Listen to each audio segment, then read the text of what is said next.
This is Justice Worriers, a podcast where we think about things that are right and wrong in our world and how Christian ideas can help us respond to them. We prefer hard questions over easy answers, and we'd love you to join us in our ramblings. Listen in and contact us using the links in the show notes.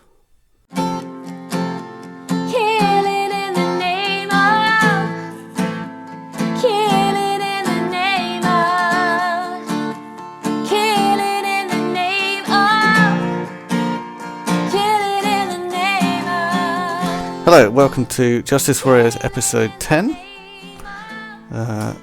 Today we're starting a series that we think we're going to call Outsiders and Insiders. We've talked a little bit in some of our discussions about how the idea of being inside and bringing people in from the outside is critical to some of the justice things, and that Jesus included people who were just completely ignored or excluded by people in the society he was working in. So we wanted to start exploring some of the ideas of inside and outside. My name's Andy, and I'm joined as usual by Leah and Jörg. Say hi, Leah. Hi there. Say hi, Jörg. Hello. But I'm also joined by our guest for today, who is Lizi. And the reason we've got Lizi on is we would like to hear from her about her experience of coming into our church and generally about her journey as a Christian. You heard a bit from the three of us in the last episode about kind of our journey or our experience of being a Christian. We think Lizi has a really interesting experience to share with us, so we're going to ask her a little bit about that. So let's dive straight in and ask you, Lizi, what is your experience of coming into our church, and where do you come from? So broadly, my family's from East London, from Dagenham, from West Ham, and then we moved to near Southend, so out to the suburbs at some point before I was born. So I was brought up in that sort of area, quite a white working class area, comprehensive education, woodworking, and lots of terrible things I was really bad at. But hands-on stuff, plastic. I remember doing electronics and things like that. Terrible. But there was no religious content in our schooling or in any of my background, in my family background or anything like that, apart from some clairvoyancy, that sort of thing, going to see someone to talk to people past. Mm-hmm. And then, was that a big part of the experience or just a minor? That was a weekly event. That's a big part. Yeah. And then I went to a university college when I was 16, which was much more academic than my schooling had been up to that point. And that really changed the way that I approached education, and it meant that I was able to kind of be more proactive in my education rather than waiting for someone to teach it to me. And then went off to university in Egham in Surrey, where we all are now-ish, which was extremely different. So they put us in our dorm rooms. They put you with people that come from the same sort of area.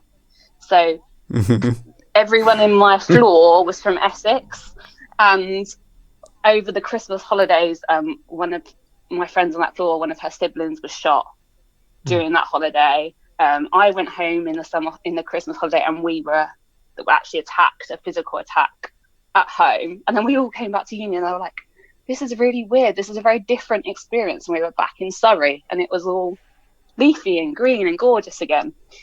And so suffice to say, I've stayed in Surrey and not gone back to Essex at any point ever again, apart from work and things like that. Mm-hmm, mm-hmm. So that's how you ended up in this town. Now, I think all of us have none of us are native to this town and have moved into the town. So what was your experience of coming to the Christian community in this town? So when I was 21, obviously I finished my degree, and before I'd finished it, I'd started work. So I'd got a flat in Egham and moved in with my then boyfriend. And then all my university friends went home, and it was just the two of us kind of looking at each other like, oh, so what happens now then? We're in this town, we don't know anyone. And it was gorgeous because we could do things. It was a completely new culture than what we were used to at home. He'd come from a working class background as well in a different part of the country, but we didn't know anyone. And I remember when I was about 17, I'd gone to a friend's baptism. She'd invited me along, and someone there had said, oh, well, if you don't know anyone, you should go along to a church. It's like, oh, I'll try that. So we toddled off to the church, and the first week I was half an hour late because couldn't read clearly, and walked in half an hour late. I was like, this is a really short service. This is fantastic. And worked out the mistake. What had your church experience been before? Had you darkened a door, or had you not even walked in? Or so I'd been involved with a youth church, which was based around a skate park. Mm-hmm. Mm. So not very formal. Let's say that it wasn't a very formal experience. So I had absolutely no knowledge. Didn't understand how to look things up in a Bible, what they were on about with verses and chapters. Didn't know anything like, let's all say the grace. No idea. Lord's Prayer. No idea. Don't know what's going on. Just completely alien. Luckily, and they didn't quite know what to do with us because we weren't students, so we didn't fit in the student group, Mm-hmm. and we weren't married, and we were living together. So we went into a worry pot, I think, and they said, please, could you come to an alpha course? And we were like, okay, yeah, fine. So we did an alpha course. So why did you come back after the first time, other than it being short? Oh, so we didn't. So we did the alpha course, Okay. And they fed us, which was amazing because we'd not been fed properly since we'd moved out on our own. We'd just eaten Finder's pancakes, and that was it for about 6 months. So it's like, oh, food, this is amazing. Saved you from scurvy then. Yeah, well, ish. I'm still on that path. But it gave us some vegetables, and that was all good. We did the course, and then we were like, yeah, that's fine. We're never going back there. Done. And we didn't come back for another. So you say you did the course. So did it, so that those of us who've been on the Alpha course know that it's, I guess, it assumes that a lot. Assumes that you know a lot, or did you find that it didn't, and it was you could access it? So all my religious understanding up to that point came from studying The Handmaid's Tale at A level. ouch. It was very skewed, and they'd had to teach us all these biblical things so that we could understand the allusions in the novel. Mm-hmm. So I'd had these really weird, I was like, I really know really well these stories from the Old Testament and knew nothing of the New Testament. But yeah, there was a lot that we even during that course that just flew straight over our heads, just didn't understand it. We tried to go to a few actual services as well, and they were just too dense. We couldn't. Mm-hmm. And everything was a bit weird. They all sang weird songs and did weird things, and we couldn't understand why. So we stopped going. And did any of it land? Was there anything that you thought, this is interesting, or this is attractive, or kind of? It must have been, because we did come back eventually. We came back when I was about 8 months pregnant, and we were about to we wanted to get married and had the baby baptized. We had somewhere in our heads that that's what you do at that stage. Why? And they were very... Okay, so it's like... Yeah. Like this is just how you do life. Yeah, if you want to get married, you go to a church. If you want a baby baptized and get into a good school, you go to a church. But is this something, if you didn't have church experience before, is this something you had growing up? Where did that idea come from? In movies or... I think the getting married in a church bit definitely came from kind of popular culture. You get married in the local church. Uh-huh. So they said, oh, if you'd like to get married, why don't you come and do the marriage course? We're like, we've been here before. We get nice food. We're totally signing up for this. So they were very welcoming, considering I was just immensely pregnant, and very young. We were 23, so extremely young, very different from the other couples that were on the course, definitely. But and then when we came back to have the eldest baptized, that's when they kind of stood up and they said, oh, we need people for the worship band. And I was like, well, that's me. That's what I can do. That's what I can bring to this church. I can sing. So I said, yeah. So you were on the lookout for doing something that was useful or helpful? Yeah, and a belonging community to belong to, because we didn't belong to anything when we were in that town, in a completely new place. We didn't belong anywhere. I think that's a really interesting point, that belonging includes participating, right, and contributing. Yeah, definitely. Not just someone being nice to you, say, or something like that. Okay, sorry, go on.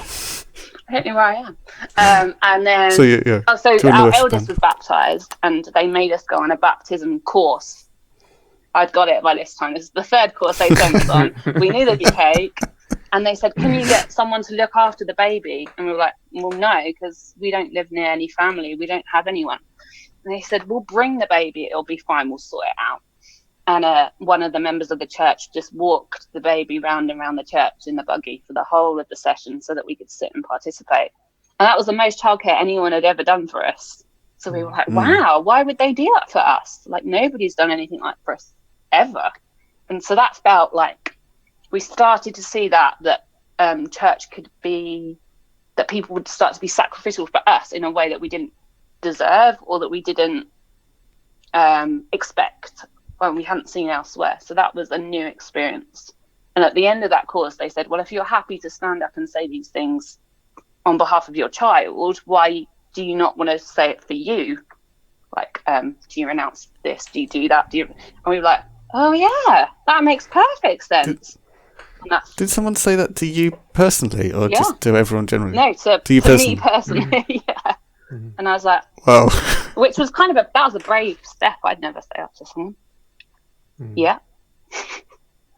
But it hit in the right place, I guess.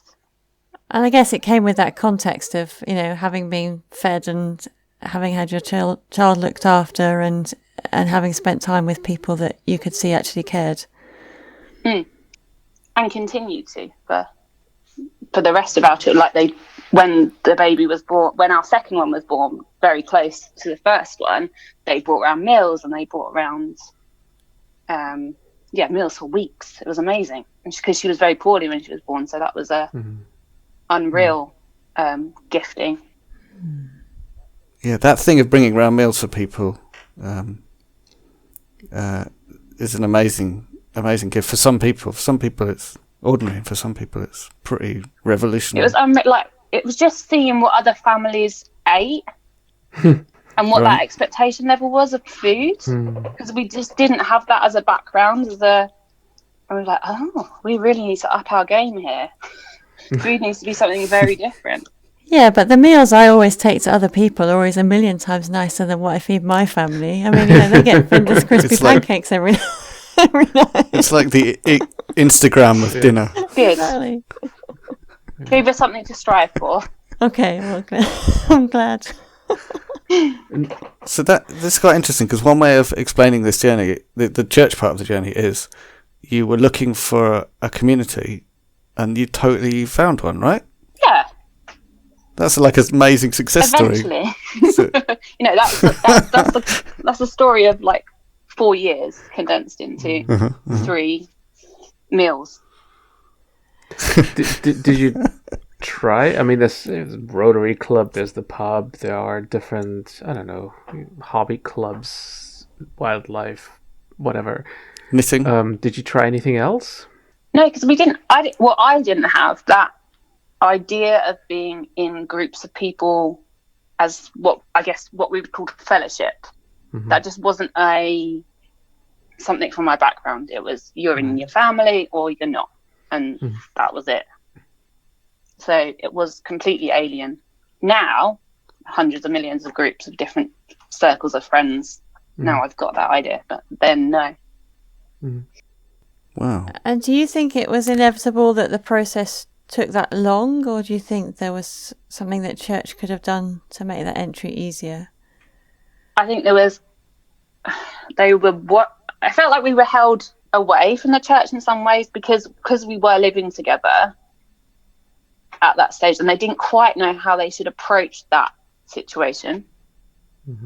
And also because there just wasn't a place for us. We weren't students, and we weren't an older family. We weren't even married, so they just didn't quite know where we fitted, as it were. And because we didn't have that background, religious background that everybody else seemed to have, we didn't quite know what was going on either. So we didn't quite know where we should fit ourselves into. Those that die by wearing the badge, they're the chosen ones. Those who died are justified for wearing the badge, they're the chosen ones. The justify those that died, they're the chosen whites. So what was it like after that? So you this, in a way, we've heard like how you ended up going through the door, right? And you decided that you believed it enough that you wanted to. Was it get baptized yourself or something else? Yeah, baptized. Right. So that's kind of how you got through the door. Obviously, you've been through the door a few times by then. So what's the experience like since then?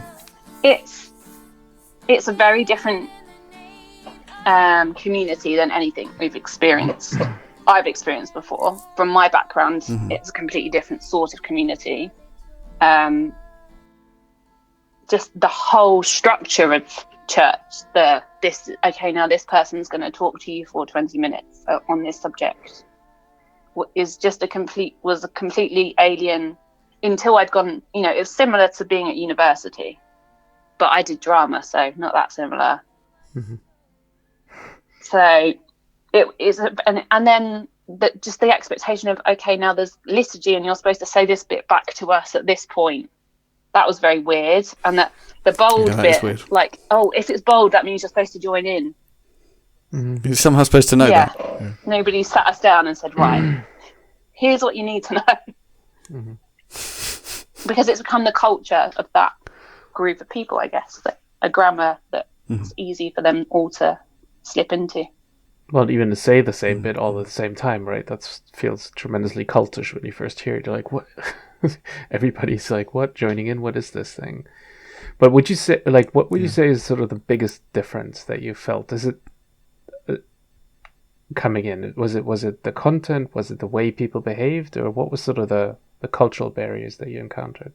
I think there was both. Content was a big stumbling block and was what took so long for us to kind of commit to that, because we weren't quite sure what we were committing to at the beginning. It's like, I don't really know what's going on, so I can't say yes to something if I don't really understand what it is. And then I think as we've grown as a family, as our children have got older, there's been differences in culture around just simple things, like we once came to church in our pajamas and that was really frowned upon. And you're like, oh, I didn't know this was going to be a problem. Okay, I'll remember that for future. So we talked a bit before we started recording about the possibility that a church could be looking to bring people in, but then actually wanting to turn them into copies of the people who are there, as opposed to being enriched by the people that are coming in. Is that your experience? What do you think about that? Yeah, there was definitely a moment when I decided that I was going to become a Christian and be baptized, and they said, okay, well, what we need you to do now is recognize that you have been living in sin with your partner up till now, and that the children that you've had up till now have been born within that bubble, within that, under that umbrella, and so we need to take you through a process of repenting that sin. So there was definitely a very overt assimilation there, in terms of, okay, well, you need to be like us. I know you didn't know, so you can just ask for forgiveness and it's fine, but just so you're aware, this wasn't great. There was that moment. And how do you feel about that? I think it was done in a way that was as sensitive as it could be, but maybe not necessary to have done. Okay, I feel particularly concerned about the comment about your children being born in that. Like, what's the implication of that? Oh, I think we've doomed There's like them. a curse or something. Yeah. Okay. I don't know. But it was something that we needed to address before we were properly baptised. So I guess it's something that I probably, even now, don't fully understand why that was why that was felt like that was something that was necessary. Okay, yeah. I mean, I guess the point of saying that would be, like, if you've done something wrong, you should repent of it, and they're saying this thing was wrong, right? Yeah. I mean, we'll probably get in other episodes into. I talked last week about the obsession with sex in the religion that I was brought up in, and that's one of the things about that kind of thing that worries me. And we could talk about marriage and the patriarchy as well, couldn't we? We certainly could. But maybe not this week. Yeah, okay, so that's an example of a situation where you were sort of being told this is something you have to do to be included in this community. So does that characterise your experience, that you needed to bend and change to fit? Yeah, I think as our family's grown and we've become less different looking to other families in the church. Like, now we're married and now we have 3 children and we look way older than we did when we had the first one. Way older. We're, I think, a lot more acceptable. And I think people that don't know that background, that have come into the church fresh, have met me at a different place than the people that were aware of that background, I think. So that's we've definitely done our job there. We started off with what sounded like a good story, and now we've sort of torn it apart a bit. So that's more on brand for this podcast. That's good. Cool. So, Leah and Jörg, any responses to that story and feelings about it? I think one thing I'd be interested to hear from Lizi about would be about responsibility, and whether she felt that people were comfortable giving her responsibility in the church, because I think we're very good at being kind and helping people. You know, we're excellent at that. We deliver amazing meals, from what I've gathered. But what about when it flips around, like when we allow the people that are not like us in, and then we allow them to help us and to serve us and take responsibility in the church? How well does that work in your experience? I think I've become quite forceful about stating my credentials really high up, because I don't think they're always obvious from people's expectations of us. So I was talking recently to someone about how we're going to prepare for social distancing when church is allowed to go back, because we're currently in lockdown, how social distancing will look when we're back in church. And I had to be like, well, because obviously I've got this background in grocery, so therefore I can tell you about how this is working in our store, and I didn't ever just go, let me tell you about how I think social distancing should look, without putting those credentials out there first. Yeah. And that's a response to something, right? The fact that you're doing that? I think a response to not initially being taken seriously, always, with just my experience and what I can offer a church, or for a group Mm-hmm. of people without having to put out those credentials beforehand. Mm-hmm. And how does how's your family, your siblings, your parents, how did they react to you becoming a Christian? Do they see that you've kind of lost it, or have you left the game? What's that like? Not positively. I don't have a relationship anymore with my siblings or family, because they, in their view, I moved to Surrey and thought myself better than everybody else. So it was, a very negative response from them. And a lot of, "You're a Christian, you're supposed to forgive us now," when they did whatever they did. So unfortunately not positive, but obviously. And was that a response that happened kind of when you moved anyway, and then the becoming a Christian has compounded it, or? Yeah, it was a continuation of a similar vibe, I think.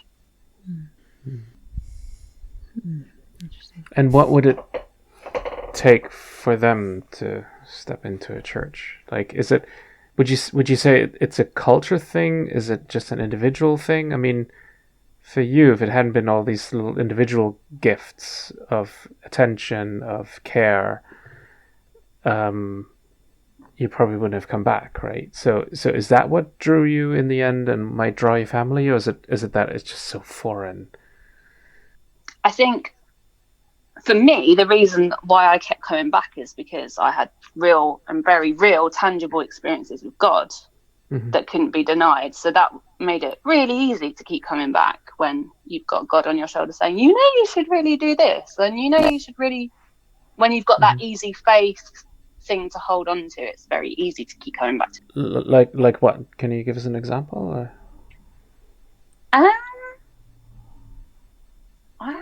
Not easily. Not from earlier on at that time. Later on, there's like miraculous things about, we got a house and there was a whole massive miracle around that. And that's really tangible. We can stand in that house and then we can say, this is the house that God's provided for us. And even members of my family were able to look at that and go, this was miraculous. What happened here? One of my family said, this is your God has done this for you. And I was like, yes, he has. Thank you very much. And I'm very extremely thankful for it. And as are the rest of the family. So those tangible moments of, not to say there aren't doubts, but it's quite easy to say, God has brought me this far, and he probably didn't bring me this far just to leave me here. For my family, they found it the stumbling block with church when they did come in, because we made them come to this baptism, come to my baptism, come to the children's baptisms, come to this service. They've seen me, the family I am still in touch with have come to see me sing in worship bands, which was quite powerful. But the thing that really upsets them and really turns them off is the idea about that we have all sinned and we have all done wrong, and that we need to seek repentance for that. They find that very off-putting. And how do you feel about that? Do you feel like they're just wrong about that and they should realise, or something else? I think it's a different marker. It's a different yardstick. They're comparing themselves to murderers and people and burglars and that sort of, so they're better than someone. Whereas I think as Christians, you compare yourself to Jesus and you see how bad you are compared to him. And it's just a completely different paradigm about what good looks like. And now you do what they tell you. And now you do what they told you.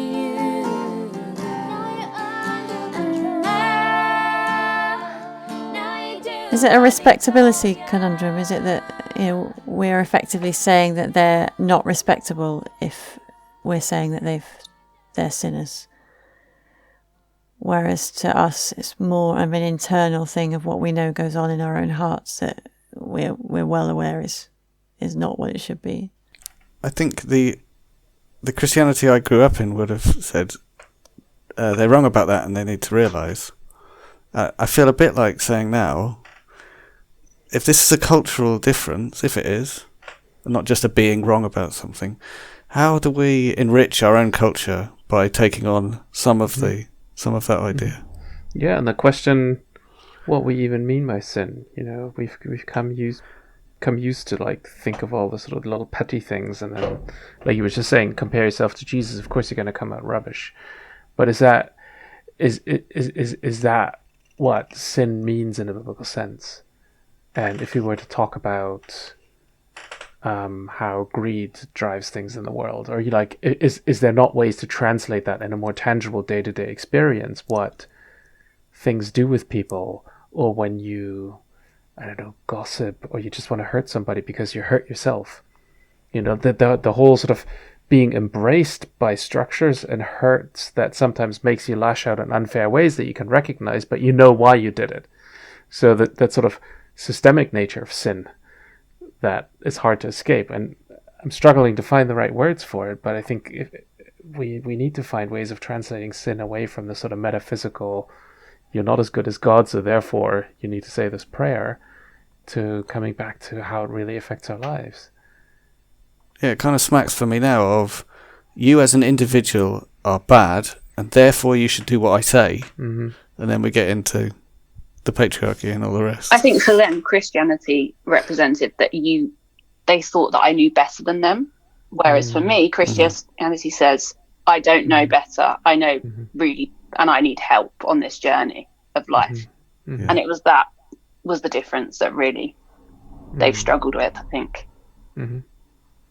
Yeah, I can see that. I mean, you start out by telling people you need to completely think differently about yourself, about the world, about everything, because we're going to describe a problem that you didn't know you had.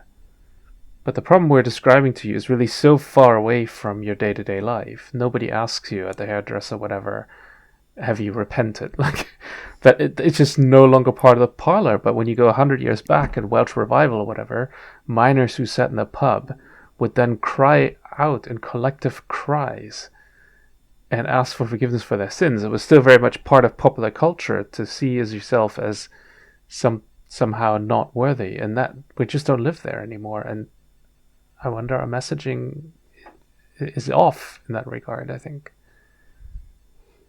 And it's something that, in my response to that whole "you're bad and you must do as I say" thing, is the people that God made are wonderful and amazing, and all the things that God made are wonderful and amazing. We live in this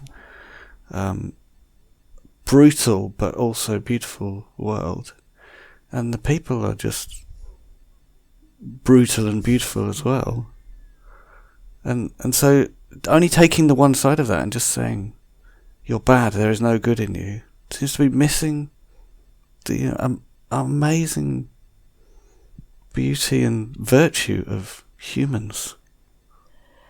But I don't know how you get away from that popular culture view of what Christianity is, because if anyone has any idea about Christianity who doesn't go to church, it is this idea that Christians say that we're all sinners and we're all going to hell and we need to go to church to get ourselves sorted out and become more like people who go to church. I mean, that surely is the pop culture version of.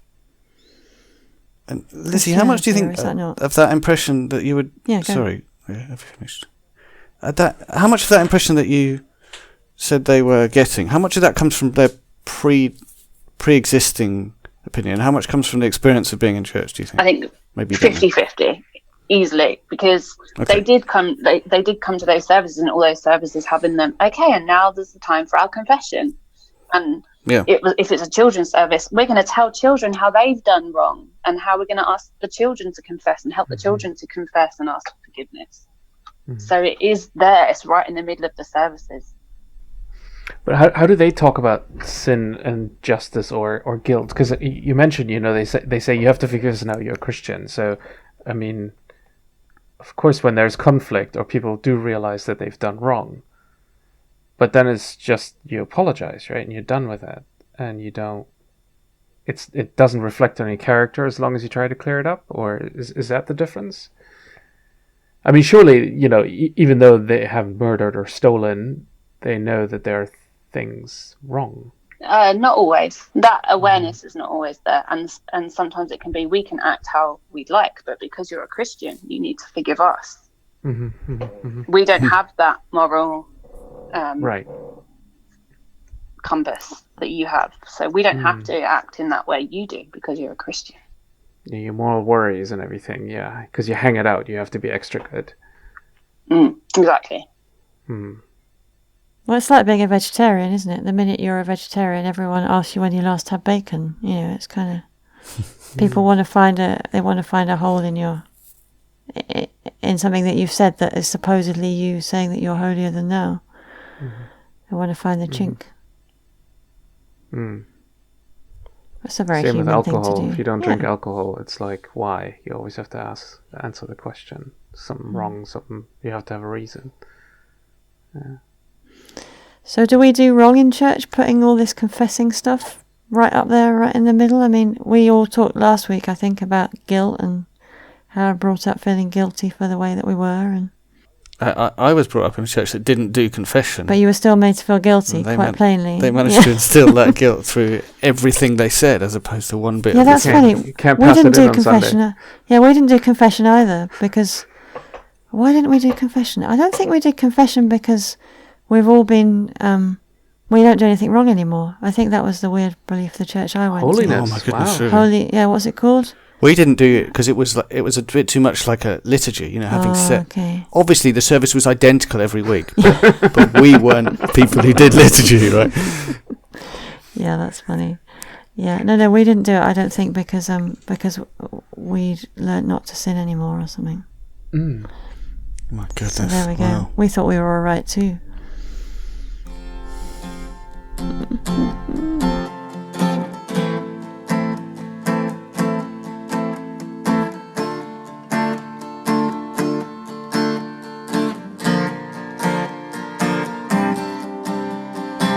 Some of those that work for sin. So I want to say thank you very much, Lizzie, for sharing a little bit of your experience. I hope maybe we'll hear from you another time. I wanted to finish by asking everyone a question, which I'm putting you on the spot for. I haven't given you any time to prepare. I want to ask you whether there are any parts of your life or areas of the world or parts of your life where you are an insider or an outsider. Where you feel like an insider or an outsider. I'm now going to talk for a little while to give you a chance to think about whether you've got any answers to that. Yeah, I can go with that. Anyone? Go ahead, yeah. Go ahead. I mean, Leah? I probably haven't said on the podcast before what I do for a job, but I run a company that's involved in the building trade. And so I've been on a journey from very much the outside to the inside with that. And I'm still clearly an outsider because I'm female. Actually, I turned up on site the other day and the guy that I wanted to speak to just suddenly disappeared. I was like, oh, I thought he was coming. Oh, where's he gone? And then he came rushing in with his hard hat on and his COVID mask. And I said, oh, I want to talk to you about the solar panels. He said, oh, I thought you were health and safety. I went to get all my gear. Like, okay, well, at least you didn't think I was here to do the cleaning because I'm female and often the cleaners are female. But yeah, so I'm definitely on the outside there. And church, I feel very much on the inside because I've been to church my whole life, and there you go. Jörg, do you have an answer? It's complicated. Inside, outside is what people tell you what you are, and you're often surprised by how you're being perceived, or you think you're inside and you find out I'm actually more outside than inside. I mean, that's one thing of living across cultures, or sometimes you're more inside than you thought you were. But it's the same when it comes to religion, faith. We talked last week. What does it mean to be a Christian? When are you really on the inside? So I don't know. It's how people perceive you. It's what you claim to be. And yeah, I guess I feel quite inside in the church because that's partially what I do for a living, right? That I think about theology, and so you kind of say, you know what to say in these kind of settings, and then there's times when I feel quite outside because of the same thing. My faith works slightly different than some others, so I can't really answer that. That's a very delicious answer. This podcast academic answer, for me, I think lots of people would think that I was an insider at church because I stand up at the front from time to time and do prayers, and also possibly just because I look normal and I'm like family with kids, but I really feel like an outsider. I feel really nervous engaging in any way with church, and it's because of the thing I talked about last week, which is there's a little 8-year-old me standing on my shoulder saying that I've failed because I don't believe the right things, and I'm really worried about being found out.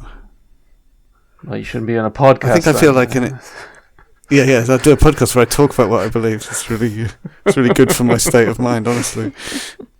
I think I feel like an insider at work sometimes. I often feel actually really worried that actually I'm going to get found out at work. But at least when I'm talking about the things that I'm excited about programming at work, I feel like I'm at home, and that's where I belong. If we were to turn around the question a little bit and ask about the church, is the church inside or outside?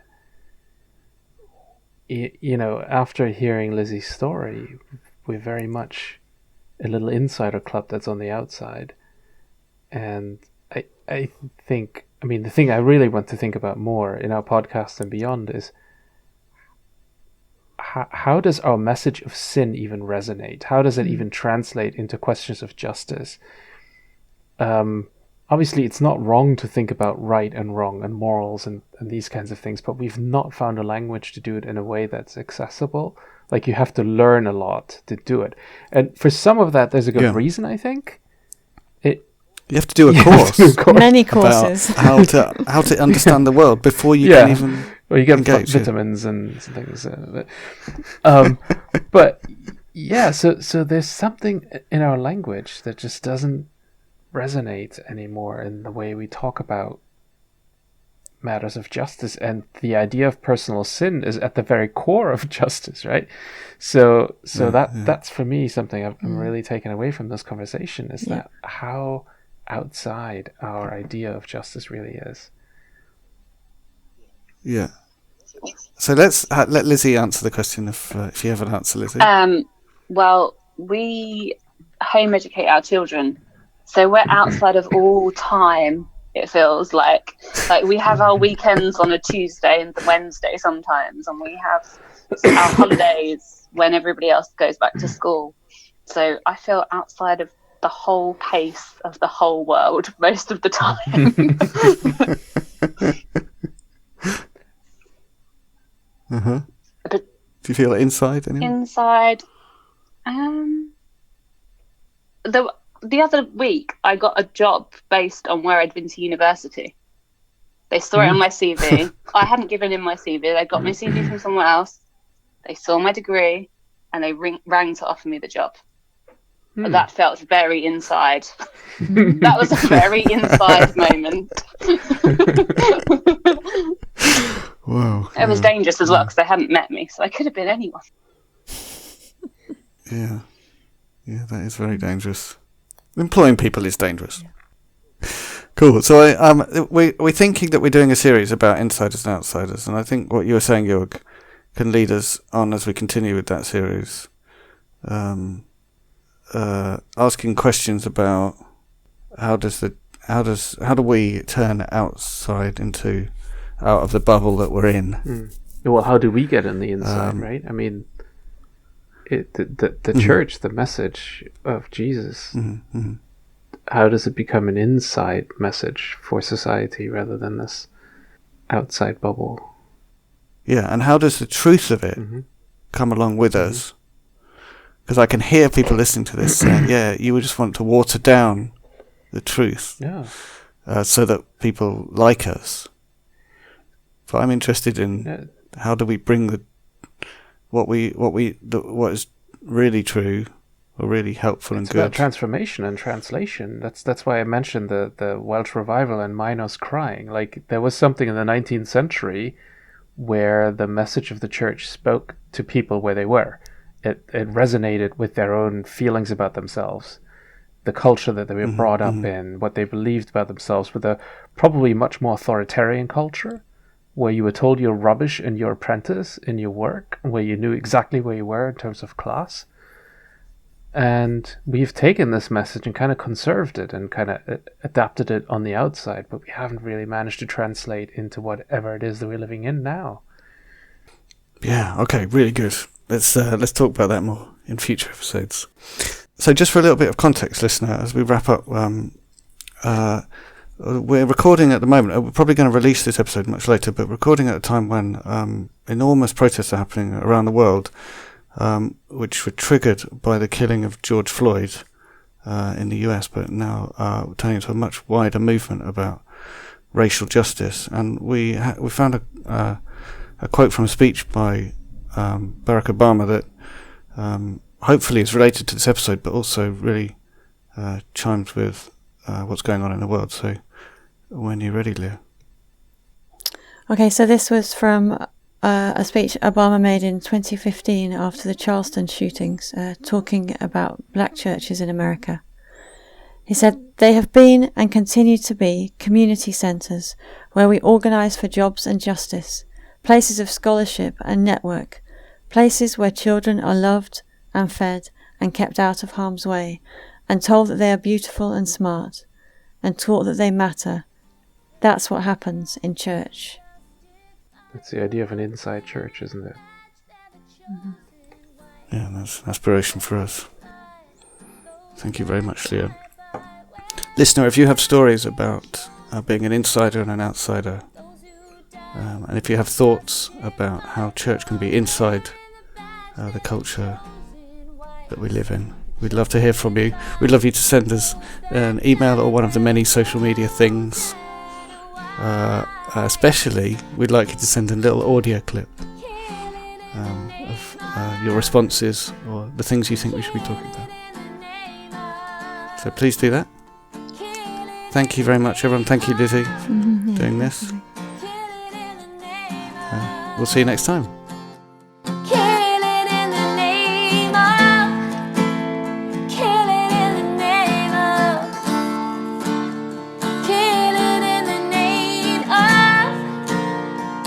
You've been listening to Justice Warriors. You can subscribe wherever you get your podcasts, and you can also follow us on social media by searching for Justice Warriors, where warrior is spelt like someone who worries about things.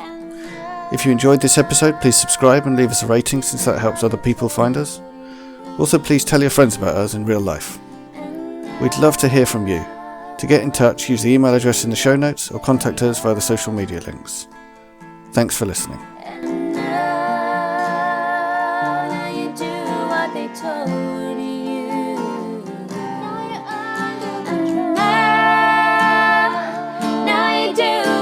Told you.